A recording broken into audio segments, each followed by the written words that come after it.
अपुण्यात्मा, दूसरा लक्षण भगवान का क्या बताया है कि जैसे भगवान निर्धन को धनवान बना दे, रंक को राजा बना दे, इसके लिए श्री कृष्ण जी को किस लिए हमने भगवान माना था कि विपर सुदामा का एक मकान बना दिया था। अपुण्यात्मा, ब्राह्मण हो तो सुदामा जैसा हो। सुदामा जी और श्री कृष्ण जी ये क्लास फेलो थे, सहपाठी थे। कर्मानुसार श्री कृष्ण जी द्वारका के राजा बन गए और विपर गरीब था। इतना गरीब था कि उसको कभी कभी तो बच्चे भूखे सो जाते थे। और वो अपनी पत्नी को बताया करते थे सुदामा जी कि मेरे जो द्वारका के जो राजा हैं श्री कृष्ण, वो मेरे सहपाठी थे, क्लास फेलो थे, बहुत ही अच्छे हैं, बहुत ही अच्छे हैं, मेरी बहुत श्रद्धा करते थे, ब्राह्मण होने के नाते मुझे पूज्य समझते थे, हम सहपाठी होते हुए, हम उम्र होते हुए मेरा इतना आदर करते थे। अब सुदामा की पत्नी ने कहा कि फिर आप जाओ राजा से कुछ मांग लाओ, हम बहुत दुखी हो गए हैं टोटे में। अब सुदामा जी कहा करते थे ब्राह्मण का काम मांगने का नहीं होता है, जो मांगे सो बढ़ुआ कहिए, दर दर फिरे अज्ञानी, और जोगी जोग संपूर्ण जिसका मांगना पीवा पानी। ब्राह्मण का काम मांगने का नहीं होता। हम अपनी कथा कहानी कह करके वैसे थोड़ी बहुत दक्षिणा ले सकते हैं, मांगेंगे नहीं, कोई अपनी स्वेच्छा से दे तो सुदामा जी भ्रमित नहीं किया करते थे जनता को, सत्य कथा जितना उनको ज्ञान था उतना ही बताते थे। तो जनता का एक स्वभाव है कि जब तक उनको कोई पाखंड ज़्यादा ना दिखावे उसके साथ नहीं लगते। तो सुदामा जी की स्थिति घनी गिर गई, बिल्कुल बहुत बुरा हाल हो गया। पत्नी के बहुत बार कहने के उपरांत सुदामा जी ने सोचा या रोज लड़े हैं, चल आज एक चक्कर लगा आता हूँ। उधर से पहले जैसे अपन जाते हैं, कोई तो फल ले जाता है, कोई मिठाई ले जाता है, ये पहले से ऐसी थी कुछ रास्ते में, और कुछ वहाँ आदर सत्कार के लिए जिस मेहमान के जिसके भी जाते थे रिश्तेदार के, लेके जा करते कुछ खाद्य पदार्थ। अब गरीब ब्राह्मण के घर पर कुछ नहीं था, उसकी पत्नी ने थोड़े से चावल भून के बांध दिए, अगले ये सत्कार के लिए ले जाओ राजा के घर, श्री कृष्ण के घर। अब आप जी ने सुदामा जी की कथा तो बहुत बार सुनी है। अब देखो श्री कृष्ण जी सतोगुण प्रभु हैं, विष्णु जी अवतार हैं, और श्री विष्णु जी के छाती में लात मार दी थी एक भृगु नाम के ऋषि ने, तो भी उन पर क्रोध नहीं कराया था, इतने नेक आत्मा के हैं।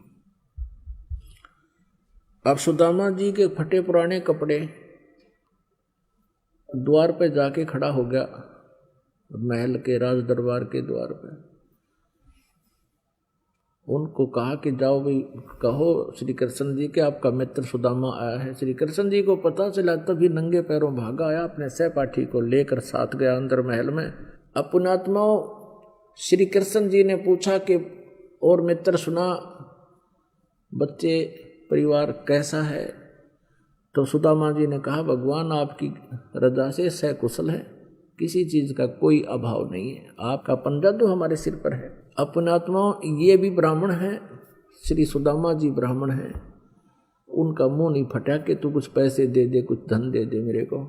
कहा कि आपकी दया से ठीक है, सब मौज हो रही है, कोई अभाव नहीं किसी वस्तु का। अब श्री कृष्ण जी को पता लग गया, उसकी सतीथि को देखकर फटे पुराने कपड़े, रातों रात वहां पर बेच दिया विश्वकर्मा और वो कारीगर सारे। सुदामा जी का एक सुंदर मकान महल बना दिया द्राविड़ देश में, और उधर से 1 हफ्ता 10 दिन सुदामा जी को अपने पास रख लिया, घर जाने दिया नहीं। अब हफ्ते 10 दिन के बाद या जो भी समय था उसके बाद सुदामा जी चलने लगे कि मुझे अब आज्ञा दो, बच्चों को संभालूं जाके। श्री कृष्ण जी ने उनको एक सुंदर कपड़े पहना दिए, बहुत बढ़िया मलमल के, और वो पहनकर चल पड़े। अब देखो वो क्या सोच रहे हैं सुदामा जी रास्ते में कि भाई देखे मित्र, मेरे से न्यों पूछा है और तो कुशल है, क्या उसकी आंख फूट गई थी मेरी कि सतीथी थी? क्या श्री कृष्ण को पता नहीं चला कि मैं कितना कंगाल हूँ हैं? और मेरे से पूछा है, मेरे से कमाना चाहो है। देख लिए मित्र भी, इतने मन में दोष आ गया उनके, उस दोष का भी उनको फल भोगना पड़ा। भीलों ने सोचा, जंगली लोगों ने सोचा कि कोई सेठ आ रहा है, इतने गजब के कीमती कपड़े पहन रहा और अवश्य पैसे पाओगे। उन्होंने देखे उसकी जेब टटोली, कुछ भी कोई ना, वो कपड़े काट लिए सारे, वो धोती भी खोल ली, वो कपड़ा भी उतार लिया, वो नकी मतलब था नंगा हो गया कति। अब उसको इतना ताबास हो गया कि भगवान के बारे में मैंने गलत बोल दिया, सजा मुझे इसलिए मिली है। अब घर जाकर देखा उसका तो सारा कुछ माहौल बदल रहा था। इस कारण से श्री कृष्ण जी को भगवान मान लिया कि उसने, भगवान श्री कृष्ण जी ने सुदामा का महल बना दिया। अरे ये तो एक कोई मुख्यमंत्री या मंत्री मित्र हो जाए, इतना सारा तो दे दिया आज। और ना कल्याण श्री कृष्ण जी का ना सुदामा जी का, जो असली उद्देश्य है मनुष्य जीवन का, वो तो न्यों का न्यों रहेगा दोनों का। अब सुनाते हैं आपको उस परम पिता परमात्मा की समर्थता, कबीर भगवान की। एक तैमूरलंग नाम का लोहार था, मुसलमान लोहार था, तैमूरलंग नाम का। इतना गरीब था वो, अन्य साहूकार सेठ पैसे वाले व्यक्तियों की भेड़ बकरियां चराया करता था और वो उनको वर्ष में 6 महीने में कुछ कणक दे देते थे। पहले ऐसा ही होता था, कपड़े दे देते कुछ, या गेहूं आटा बाजरा जो भी वो दे देते थे। और केवल वो 2 माँ बेटा थे, पिता की मृत्यु हो चुकी थी। उधर से वो, उससे भी गुजारा नहीं होता था उनका, तो एक लोहार के अहरण पे वो ओवर टाइम करा करता, सामने आकर उसका चोट मारा करता, जैसे कोई चमटे पलटे बनाया करते या फाली फूली ठीक बनाया करते थे। ऐसे गुजारा हो रहा था। अब तैमूरलंग की माता बड़ी धार्मिक प्रवृत्ति की औरत थी। कोई भी साधु संत या अतिथि आ जाता था उनके द्वार पे, आप भूखे सो जाते थे लेकिन अतिथि को आहार कराते थे। कई बार तो ऐसी स्थिति आई है कि अपना आहार अतिथि को खिलाकर वो माँ बेटा भूखे सो जाते थे। अब परमात्मा कबीर परमेश्वर जी एक जिंदा महात्मा के रूप में आए और तैमूरलंग बकरियां चरा रहा था, भेड़ बकरियां चरा रहा था साहूकारों की, और वो बकरियां आसपास चल रही थी। वो बैठा था वृक्ष के नीचे, भोजन खा लिया था उसने। तब परमेश्वर आए, सलाम वालेकुम कहा। अब तैमूरलंग ने उसका प्रति उत्तर दिया और कहा, भगवान अतिथि को, क्योंकि स्वभाव था उनका माँ बेटियां का, अतिथि को भोजन की अवश्य पूछते थे राह चलते को। तो परमेश्वर से कहा उसने, तैमूरलंग ने, कि बाबा भोजन पाओगे? परमेश्वर ने कहा, बेटा भूख लगी है। तैमूरलंग ने कहा, भगवान हम बहुत गरीब हैं, आपको आहार अवश्य कराएंगे हम, और आप यहाँ मेरी भेड़ बकरियों को देखना, मैं भोजन कर चुका हूँ, पहले आ जाते तो भगवान मैं अपने आहार से आपको आहार देता, लेकिन आपको आहार अवश्य कराएंगे। ये हमारी माता का हमें जो है ना एक संस्कार डाल रखा है, आपको भोजन बिना जाने नहीं दूंगा मैं भगवान। और आप एक ध्यान रखना, कोई भेड़ बकरी गुम ना हो जाए, हम बहुत गरीब हैं, एक भी बकरी अगर गुम होगी तो हमसे उसके पैसा नहीं दिया जाएगा, आप ध्यान रखना। परमात्मा बोले, जाओ बेटा, मैं खूब संभाल के रखूँगा। नगरी से बाहर खेतों में बकरियां जंगल में बैठी थी, चल रही थी। भगवान वहाँ रखवाले हो गए, पाली खड़े हो गए। तैमूरलंग घर पे आया और कहा, माता एक साधु भूखा है, भोजन बनाओ। माँ ने उसी समय जितना भी घर पे आटा था सारे का भोजन बनाया। एक रोटी का ही आटा था, वही लेकर चल पड़े। शाम को भी नहीं था उनके पास। और माँ ने कहा बेटा मैं दर्शन भी कराऊंगी और साथ चलूंगी। लोटा पानी का ले लिया जल का और रोटी लेकर चल पड़े। अब वो आई, आके कहा महाराज भोजन खा लो, रोटी रख दी। अब परमात्मा खाना खाने लगे। माई ने कम से कम 4-5 बार प्रार्थना करी, भगवान हम गरीब बहुत हैं। उनको पता होता था कि साधु संत फकीर होते हैं, आशीर्वाद दे दें तो मालो माल हो जाया करते हैं। और ये भी मानते हैं कि ना जाने परमात्मा किस वेश में आ जावे, ये आम कहावत थी। तो माई ने बार बार कहा, परमात्मा ने एक रोटी खा ली, लोटा पानी का पी लिया।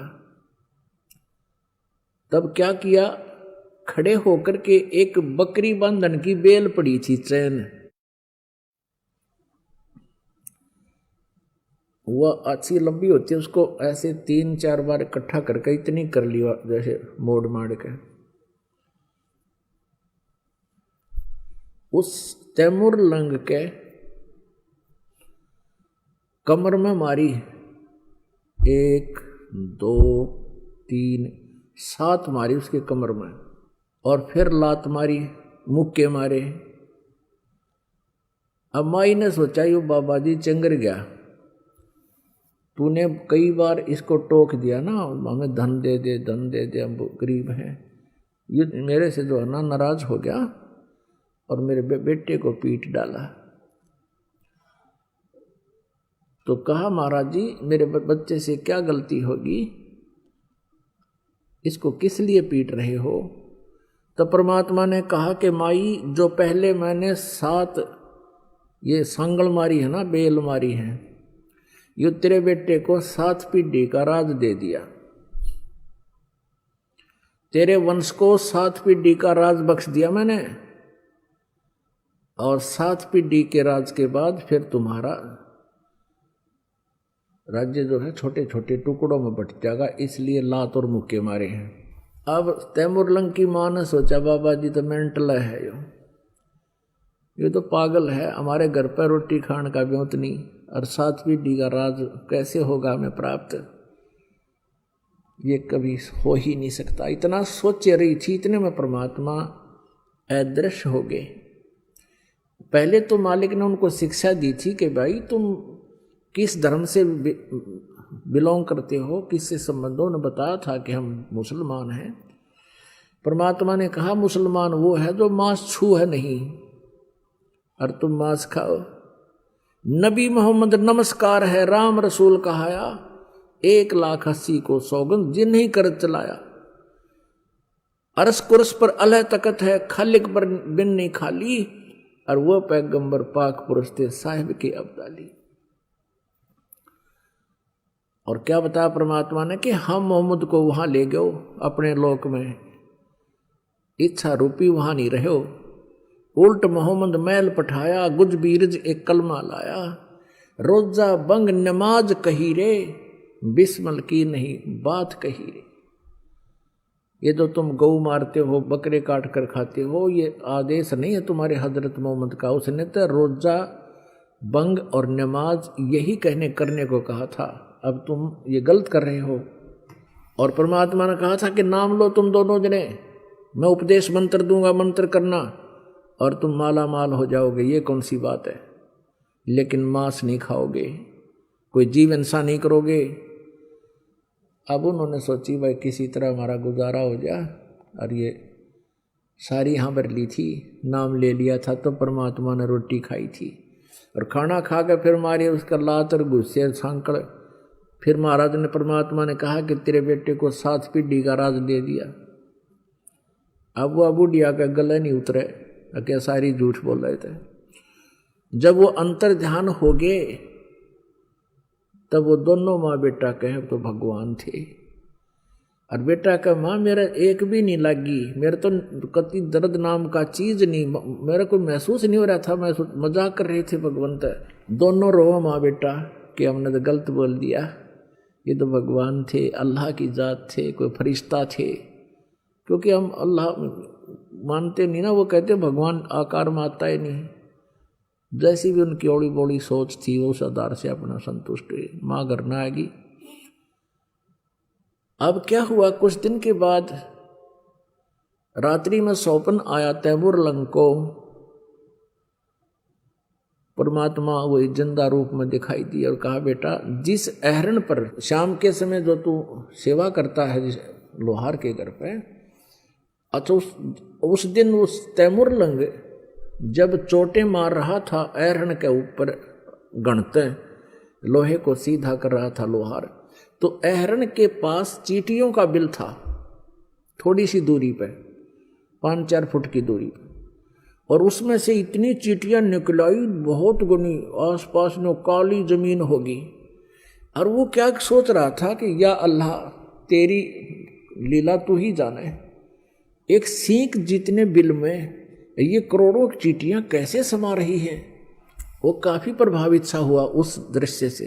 तो रात्रि के समय परमेश्वर जब आए उसी रूप में, जिंदा वाले रूप में, स्वप्न में उसको कहा बेटा तैमूरलंग जहां तूने आज शाम को चींटियां देखी थी, वो बिल देखा था, वहां बहुत सारा खजाना है, उस अहरण को तू मोल ले ले, अहरण के स्थान को। वो ऐसा 20-30-50 फुट की जगह थी और 50 गज जगह होगी। कहने लगे तू उसको मोल ले ले और उसके नीचे खजाना है, एकदम प्रकट ना करना, पहले कुछ बकरियां ले आना फिर बेच देना, फिर घोड़े ले आना बेच देना, ऐसे लोग समझेंगे कि इसने व्यवसाय में जो है ना वृद्धि होगी, ऐसे करना। सपने में बतला रहे हैं परमात्मा से कि भगवान हमारे पास तो पैसा ही नहीं है, वो अहरण नाला हमें देगा ही नहीं। तब परमेश्वर ने कहा कि ये मेरा काम है, तू प्रार्थना करना। अब कहते करे करावे साइया मन में लहर उठा, दादू से दरजीव के आप बगल हो जा। जब परमात्मा ने कुछ करना होता दोनों तरफ पहुंच जाते हैं। उधर से उस अहरण वाले के मन में कई दिन से ये आ रही थी कि ये स्थान थोड़ा है, बाहर मेरा प्लाट पड़ा है थोड़ी सी दूरी पर, गांव से दूसरी साइड में, और यदि कोई इसको मोल ले ले तो मैं वहां अपना अहरण डाल लूँ। प्रबल इच्छा हो रही इसके। तैमूरलंग ने प्रार्थना करी। सुबह उठकर उसने अपनी माँ से कहा कि माँ आज महात्मा जी दिखाई दिए थे, वो फक्कड़ फकीर दिखाई दिए थे स्वप्न में। उसकी माँ ने कहा बेटा स्वप्न में मुझे भी दिखाई दिए थे, पर उन्होंने क्या कहा ये मुझे स्पष्ट याद नहीं रहा। वो कुछ बोल रहे थे पर मैं भूल गई सब। तैमूरलंग ने कहा माँ मेरे सब याद है, ऐसे ऐसे कहा था। अब माता जी ने कहा ठीक से बेटा देख ले कोशिश करके। अब जो ही शाम के समय उसने जा करके अहरण के मालिक से कहा कि भाई मैं भी गरीब आदमी हूँ, आप मुझे ये अहरण दे दो, कुछ 1 वर्ष के लिए उधार दे दो, मैं फिर पैसे दे दूंगा आपके, मुझे ये मैं भी अपना कोई गुजारा कर दूं छोटा मोटा काम करके। तो कहने लगा भाई मेरा फिर तुम कब पैसे दोगे, कब दोगे इसका? कहने लगा 1 वर्ष में दे दूंगा मैं। तो उसने कहा 1 वर्ष तक, जैसा भी समय रखा 6 महीने 1 वर्ष का, कि नहीं दिया तो फिर देख ले मैं वापस ले लूंगा, अखा बेसिक वापस ले लेना। 2-4 दिन के अंदर उसने अपना वहां से सारा ले गया, अहरण भी छोड़ दिया वहीं पर। वो पुराना सा हो रहा था वो, और उसने अपना नया साजबाज जोड़ लिया दूसरे प्लाट में। माँ बेटा ने दोनों ने उसके चारों तरफ एक कच्ची दीवार बना ली, 3-3, 4-4 फुट की, 5-5, 6-6 फुट की, और देखा खोद गए उसमें सचमुच खजाना, हीरे पन्ने जवाहरात सोने की मोहरें मिली। अब उसने उसी तरह शुरू कर दिया। पहले घोड़े भेड़ बकरी लाया, वो बेच दी महंगी सस्ती जैसी भी, फिर घोड़े खरीद के लाया वो बेच दिए, महंगे बिके थे सस्ते। तो आम जनता को तो न्यू होगी भाई तैमूरलंग का हाथ पकड़ लिया भगवान ने, इसको व्यापार में व्यवसाय में बहुत बेनिफिट होने लग गया। अच्छा बढ़िया अपना मकान बना लिया, अहरण को भी पक्का सा कर लिया। अब पहले वो जब पाली जाता था, बकरियों का पाली गया हुआ था बाहर, उसने क्या देखा कि उस नगरी के राजा के नौकर खेतों से चारा लेकर आ रही थी एक लड़की, युवा लड़की नगर की, उसको जबरदस्ती उठाने की चेष्टा कर रहे थे। वो राजा बहुत ऐसाई था, बड़ा निकम्मा था, ऐसे बहन बेटियों को उठा ले जाता था, किसी की हिम्मत नहीं पड़ती थी उसका कोई विरोध कर सके। अब उस लड़की ने आवाज लगाई, रे तैमुरलंग मेरी रक्षा करना भाई, मेरी रक्षा करना। अब तैमुरलंग ने देखा भी कौन छेड़ रहा किसी बेटी को। अब ये सूरवीर होते हैं जो, वो नहीं रुक सकते, किसी पर अत्याचार देख नहीं सकते। अब पाड़ी दौड़े तो लठ हो से एक, उसके पास तो लठ था, उठा लिया और भाग लिया ताबड़तोड़। और वो 5-6 जने थे राजा के सैनिक, वो उठा करके उसको घोड़े पर डालने लग रहे थे। उसने जाते उनका मट्टा मट लठ मारे, सारे का कट्टा कट मारे। फिर उन्होंने, वो कई जने थे, वो अकेला था, वो पीट दिया बहुत ज़्यादा, यानी मर्द करके डाल दिया, मार दिया इसको। लड़की को ले गए थे। जिसमें वो होश में आया उसको पता चला कि जुल्म हो गया भाई, तो उसके मन में ये आया कि मैं, हे भगवान, हे अल्लाह, मैं राजा बनूं और इस राजा को सबक सिखाऊं। उसके बाद जबरदस्त खटक लग गई थी, चसक लगी अंदर कसक। लेकिन गरीब आदमी तो कुछ भी सोचता रहे कैसे पार पड़े थी।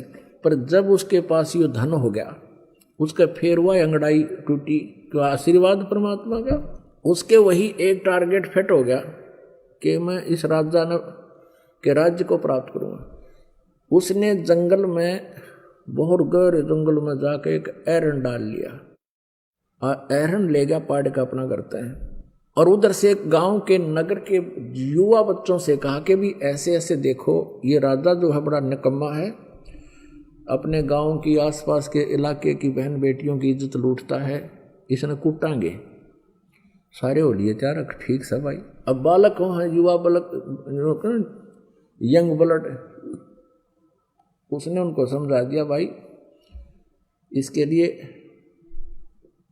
तलवार बनावांगे और सेना बनावांगे और सबको 1-1 रुपया महीने का दिया करूँगा तुम्हारे को, अपने रिश्तेदारों को और सबको बुला लो, जवान जवान बच्चों को, और बताओ नहीं किसी को, और कोई पूछे तो कह देना कि हम फौज में भर्ती हो गए। तो उन्होंने ऐसा ही किया, हजारों की संख्या में सेना तैयार कर ली, तलवार बना ली, लोहार था, डाल बना ली, और भी सहयोग कर लिया। कई बच्चों ने लोहार क्या ना कहने का भाव ये है, घोड़े ले लिए, तलवार ले ली, धन हो गया था उसके पास। सुबह सुबह बकत से राजा का किला घेर लिया जाके, और आवाज लगा दी, चारों तरफ घोड़े गूंज रहे हैं। राजा ने कहा अपने मंत्रियों से कि भी किसने आक्रमण कर दिया। अब देखा थोड़ा बहुत, सुबह सुबह थोड़ा सा सूर्य उदय होने ही वाला था। मंत्रियों ने कहा जी ना जाने कितनी सेना है, चारों तरफ से हमें घेर लिया है और सेना का कोई अंत नहीं है, कई हजार नजर आ रहे हैं, और अब और कोई विकल्प नहीं है, सरेंडर करना पड़ेगा। उसने आवाज लगा दी कि या तो हथियार डाल दे, सरेंडर कर दे, नहीं तेरे को खत्म कर देंगे। राजा ने कहा भाई ठीक, देखा खड़ा होकर सचमुच जहां तक देखो सेना सेना दिखा, परमात्मा ने 1000 को 20,000 दिखा दिए। उस राजा ने तुरंत सरेंडर कर दिया। अब वो पकड़ दिया राजा, उसकी सारी सेना को काबू कर लिया। लेकिन उस समय उसमें दया थी शेष, परमात्मा का आदेश था, उसकी याद थी। उस राजा को उसने मारा नहीं और कहा तू जा, चला जा कि तो और अपना करके रोटी खा ले। वो छोड़ दिया, मारा नहीं, लेकिन उसके शासन राज्य पर कब्जा कर लिया। तैमुरलंग ने सुबह सुबह बकत से राजा का किला घेर लिया जाके, और आवाज लगा दी, चारों तरफ घोड़े गूंज रहे हैं। राजा ने कहा अपने मंत्रियों से कि भी किसने आक्रमण कर दिया। अब देखा थोड़ा बहुत, सुबह सुबह थोड़ा सा सूर्य उदय होने ही वाला था। मंत्रियों ने कहा जी ना जाने कितनी सेना है, चारों तरफ से हमें घेर लिया है और सेना का कोई अंत नहीं है, कई हजार नजर आ रहे हैं, और अब और कोई विकल्प नहीं है, सरेंडर करना पड़ेगा। उसने आवाज लगा दी कि या तो हथियार डाल दे, सरेंडर कर दे, नहीं तेरे को खत्म कर देंगे। राजा ने कहा भाई ठीक, देखा खड़ा होकर सचमुच जहां तक देखो सेना सेना दिखा, परमात्मा ने 1000 के 20,000 दिखा दिए। उस राजा ने तुरंत सरेंडर कर दिया। अब वो पकड़ दिया राजा, उसकी सारी सेना को काबू कर लिया। लेकिन उस समय उसमें दया थी शेष, परमात्मा का आदेश था, उसकी याद थी। उस राजा को उसने मारा नहीं और कहा तू जा, चला जा कि तो और अपना करके रोटी खा ले। वो छोड़ दिया, मारा नहीं, लेकिन उसके शासन राज्य पर कब्जा कर लिया। इसी प्रकार फिर दूसरे राजा को कह दिया, संदेशा भिजवा दिया कि या तो सरेंडर कर ले और न युद्ध के लिए तैयार हो जा। उनको पता लग गया भाई जब ईसा पहले वाला जो राजा था वो बहुत शक्तिशाली था उन औरों की दृष्टि में। जब उसी ने सरेंडर कर लिया तो सभी ने कहा कि हम युद्ध नहीं करते, आप हमारा राज्य प्राप्त कर लो। तो उसने उसका भी राज्य प्राप्त कर लिया।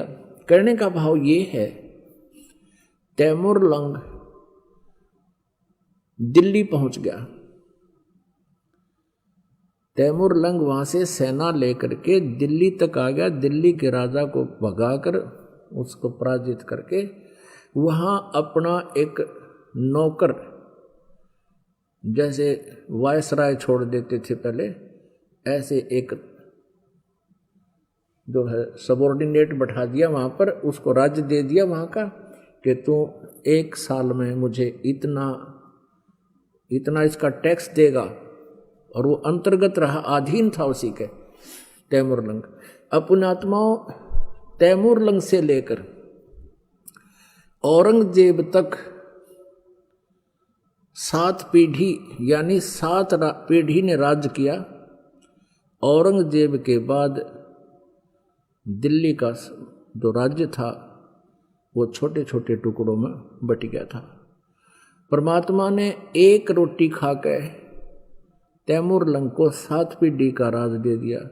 अब यूँ तैमूर लंग बकवादा में पड़ गया, भगवान भूल गया, घड़ी माया होगी थी। फिर परमात्मा मिले इसको, एक दिन शिकार में गया हुआ था ये, और इसको एक चमत्कार किया इसके साथ और इससे पूछा कि तू 2 कौड़ी का आदमी, राज भूल गया भगवान को। उसके बाद तैमूर लंग परमात्मा से अक्षमा याचना की, नए सिरे से उपदेश लिया, फिर अपनी भक्ति अधिकारी बना। और अब कहते हैं जब देखो परमेश्वर कबीर देव जी ने एक रोटी तैमूर लंग को दी नी, ताते 7 बादशाही ली नी। एक रोटी खाकर 7 पीढ़ी का राज दे दिया। और श्री कृष्ण जी ने एक मुट्ठी चावल खाकर केवल एक मकान बनाया था सुदामा जी का। अपनात्माओं, गीता जी अध्याय नंबर 2 के श्लोक नंबर 46 में कहा कि अर्जुन, जिस समय तुझे पूर्ण परमात्मा समर्थ भगवान की जानकारी हो जाएगी, उससे परिचित हो जाएगा, उस समय तेरी आस्था इस प्रकार रह जाएगी जैसे बहुत बड़े जलाशय की प्राप्ति के उपरांत छोटे जलाशय में जैसी श्रद्धा प्राणी की रह जाती।